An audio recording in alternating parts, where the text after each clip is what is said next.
i-verify natin through our official source. At yun na nga ilang nututukan ng Armed Forces of the Philippines to the Philippines. 2 days. Pag naglalag lang. 2 days lang.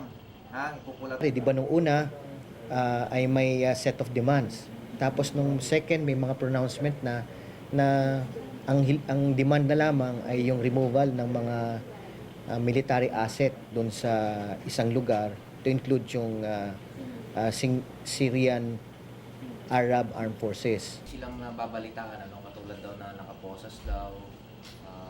Ngunit Itong latest na pronouncement is that ang demand nila is for the International Committee of the Red Cross ang siyang mamamagitan at i-release ang ating 21 peacekeepers.